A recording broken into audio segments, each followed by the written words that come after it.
Welcome back to the motherfucking session. We're back with another little video. On this channel, I kind of just post when I feel like it. There is no criteria or set really guidelines as to when I post or how much I post on this channel, because this is a smoking channel, so right off the bat, YouTube ain't gonna, really even let me monetize off this channel. So this is kind of just for like the OG stoners that, kind of need something to smoke to, just need some background content to smoke, for the folks that like to throw on YouTube and, get their session going, or whether they're setting up for their session. Because that's one thing about stoners, there are many different types of stoners, and there's many different types of smokers. People that smoke weed. We don't deal with tobacco, so we're not talking about people that use tobacco, or even people that smoke weed and use tobacco products. You're not included in this. So there are people that, take marijuana seriously. There are people that set up and really have, really big sessions. Some people are pre-gaming before they have their session. Solo sessions are cool. That's what I usually do nowadays. It's kind of just what it is. Solo sessions, just like this one right here. But, many people like to, social smoke. Smoke weed with other people, It's a good social favor, You can smoke weed. You might have nothing in common with someone, but you both smoke weed, and you both love the plant for what it is and the benefits, and you're both really an advocate for weed. Well, you guys have a lot in common, There's a lot to talk about within the subject of marijuana that, that you can talk about.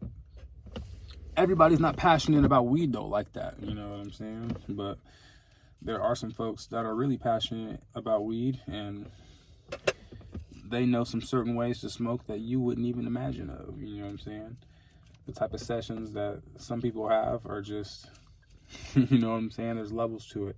Just like,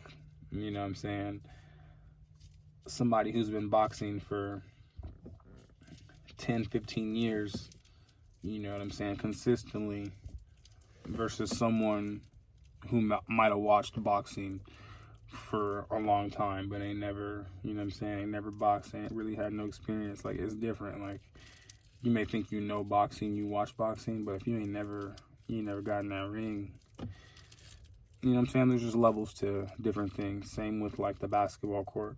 People that say, oh, well, I play basketball all the time, every day at the park. Well, it's different when, you're getting trained by top tier coaches that trained NBA players. You're going to different private workouts. You're playing in high school, middle school. You're playing AAU basketball. You're getting exposed to a different level of competition than somebody that just plays basketball at the park. And it's the same thing with the weed. Some people just only smoke it a certain way, but there's different levels to weed. There's different levels to how high you can get.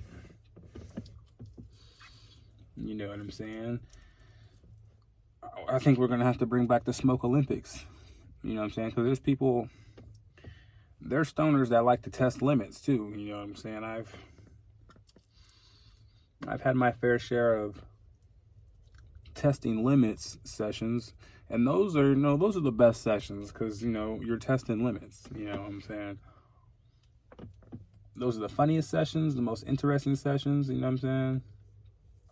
Anything can happen during those type of sessions. I've seen people pass out off the weed.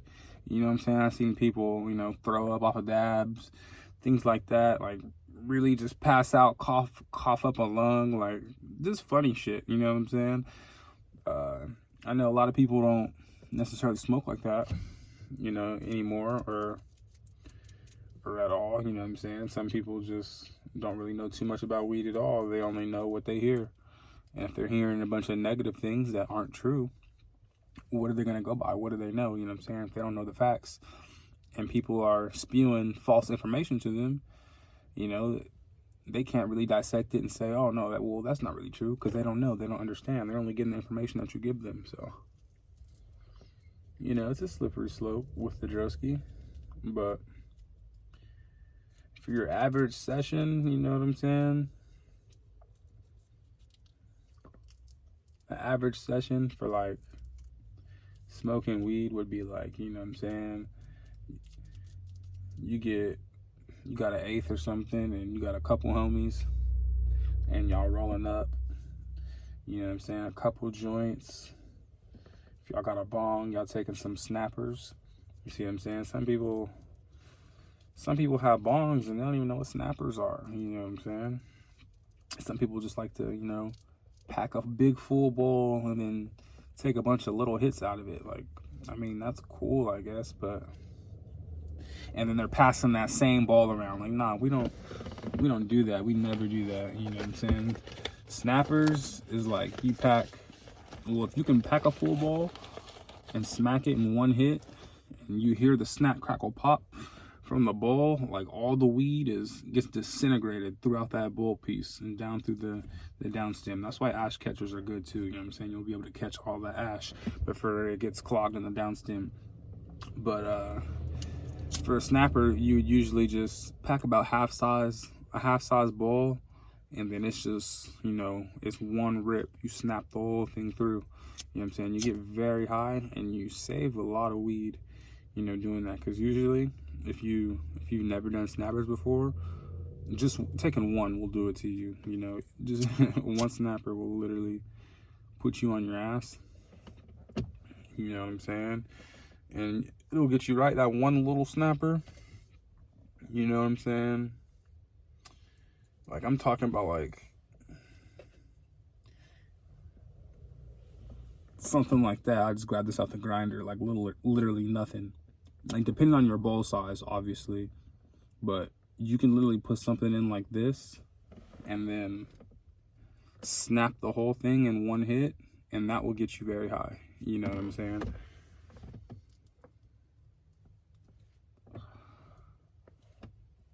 Especially if it's, you know, you hit it out the bong right, it gets nice and milky, you rip it all the way through and you pull it correctly, you'll get a nice hit off that.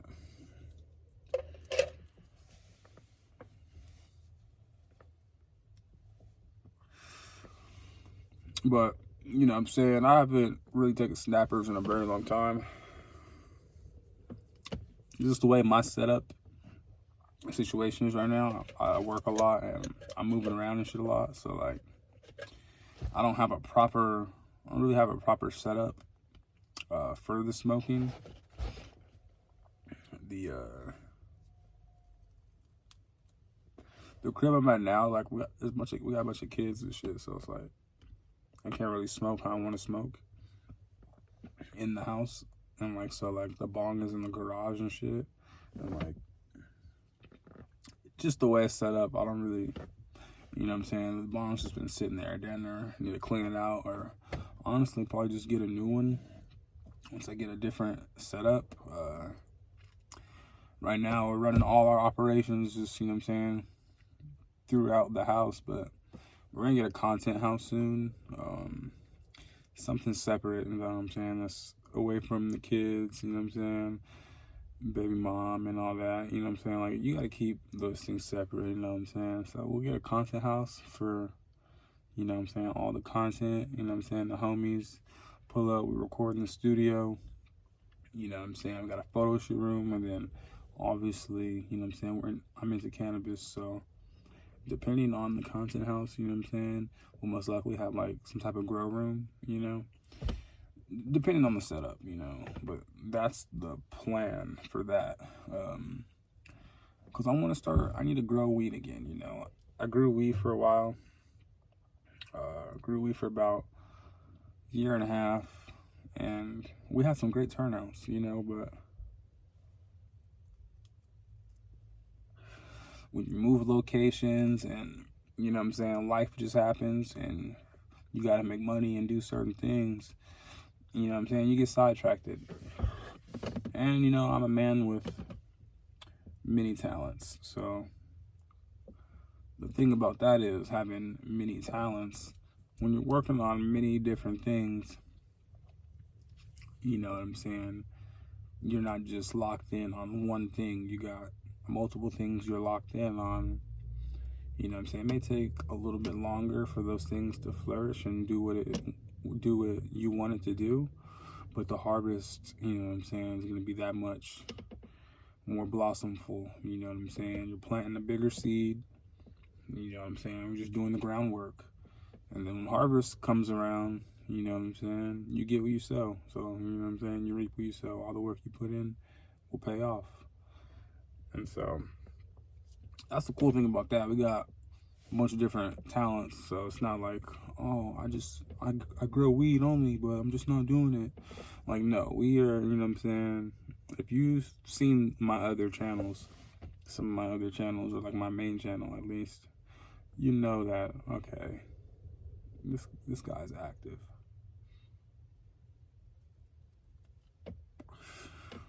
But this is the stoner world, man. This is the session, so this channel is completely different than like my main channel or other channels. The things we talk about are completely different. You know what I'm saying? This is just a little vibe. I'm in the trap car right now. The 3-tone Honda Civic with the catback exhaust sport engine. You know what I'm saying? We got, so the 3-tone, it's red, black, and gold. You know what I'm saying? We got cold season stamps in the back, blacked out tinted windows. You know what I'm saying? We chilling.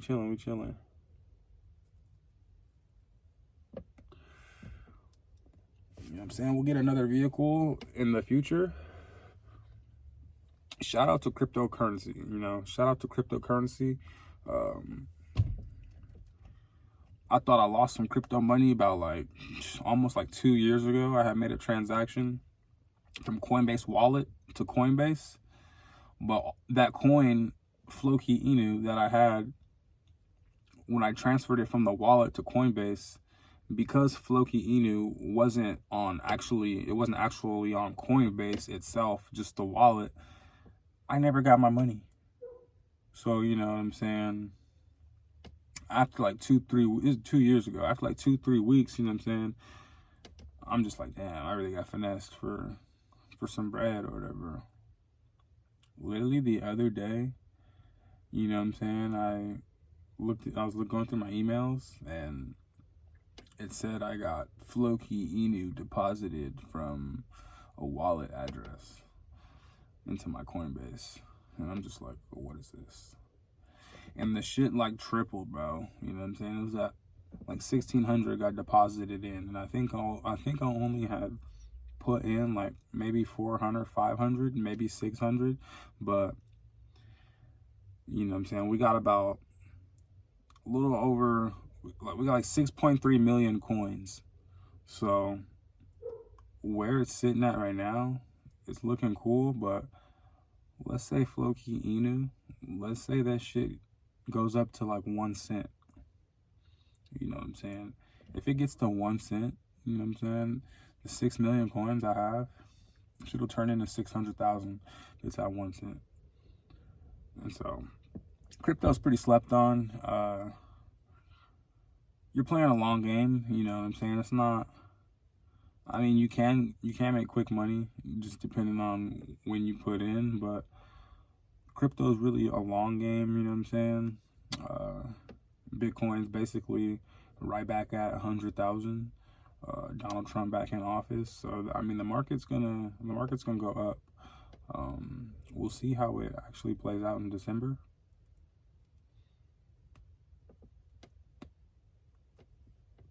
We'll see how it plays out in December. I'm not gonna pull no funds. I'm just gonna leave it. You know what I'm saying? Because I thought that shit was gone. I'm just gonna leave it how it is. Hopefully, some of the other meme coin cryptos that I had invested in on the wallet, because a couple other cryptos did the same thing. I transferred it to Coinbase and it just like disappeared. Never got the money. It wasn't in my wallet no more. It's just gone. So when I just got that, like 2 years ago, this was crazy. So when I just got that deposit, you know, I'm just like, fuck. Because I was damn near done with crypto, you know what I'm saying? I wasn't really using it like that as far as investments, because I just thought that was bullshit what had happened.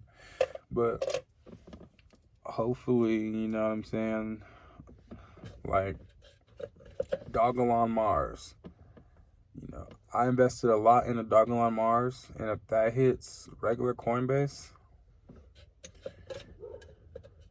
I'll make some cheese. I know I'll make some good bread off of that, because, you know what I'm saying, if it transfers into my wallet magically, just how like the Floki Inu did, from basically waiting 2+ years,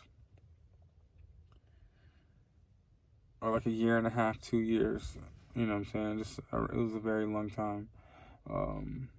We'll see what happens, you know, we'll see what kind of gains we can get, but hopefully, you know, if Floki Inu reaches a cent or even a tenth of a cent, you know what I'm saying, 60,000, if I could, you know what I'm saying, if I can make like 60K off of it, you know what I'm saying, I'll pull out, you know what I'm saying, I'll sell 3 million coins and get 30 bands if it's tenth of a cent, you know what I'm saying, just because, you know, you never know, the market can go back down and crash, and that shit could drop stupid low.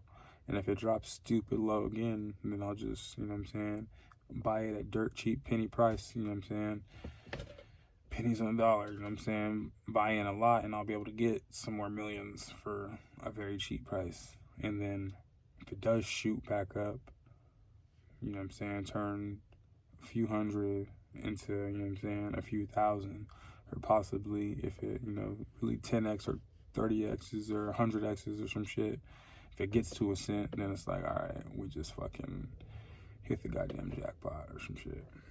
Because I don't expect it to get to $1, even though there are some cryptocurrencies where it's like, what the fuck even is this? I've never heard of this.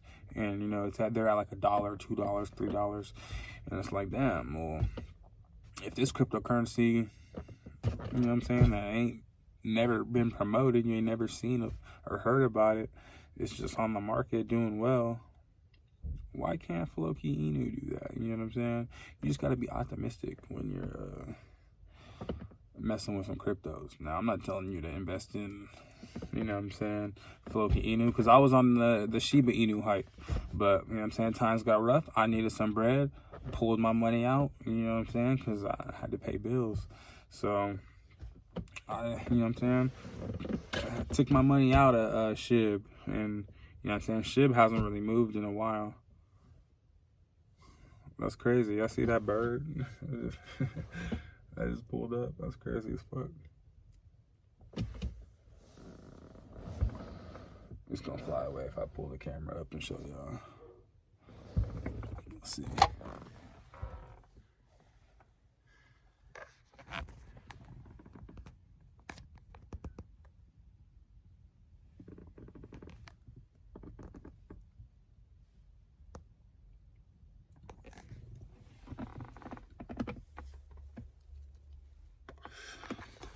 My hair look fucked up too.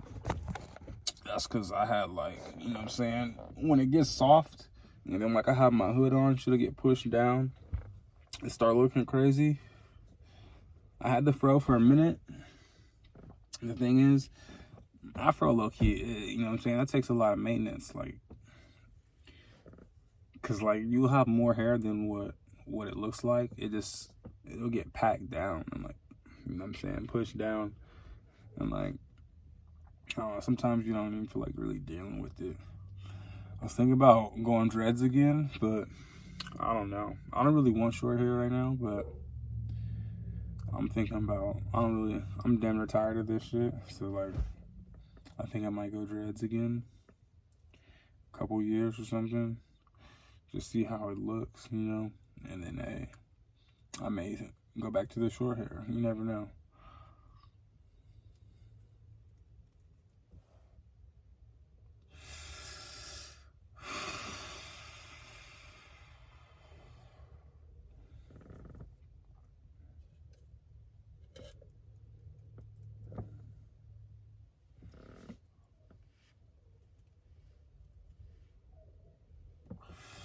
Raw papers, though, are undefeated. You know what I'm saying? The best thing for your lungs, you know what I'm saying? The best thing for your lungs is to just cut out all tobacco. You know what I'm saying? If you smoke multiple times a day, raw papers is what you need. Don't get no, you know what I'm saying, no white papers that are, you know what I'm saying? White papers are like bleached and all that shit. Chloride and all the other types of bullshit and that shit. Raw organic paper is what you need. You know what I'm saying? You're gonna start smoking these and people gonna be like, oh, can I hit the blunt? And you're gonna be like, this ain't no blunt, baby.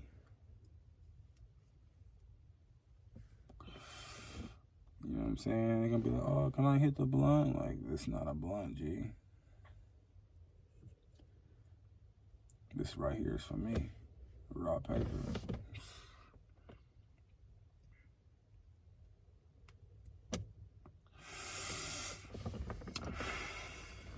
But yeah, we'll do some more we'll do some podcast style interviews on this channel. You know what I'm saying? We'll get those in. And I'm just gonna interview motherfuckers that I think are interesting, or may have an interesting or unique story to tell. You know what I'm saying? So it could be any type of person, you know what I'm saying? Nobody really has to be famous, you know what I'm saying, to get an interview. You know what I'm saying? You don't gotta be famous to get an interview on the session. Because I'm pretty sure there's some folks that would like to know, you know what I'm saying, about you, you know what I'm saying?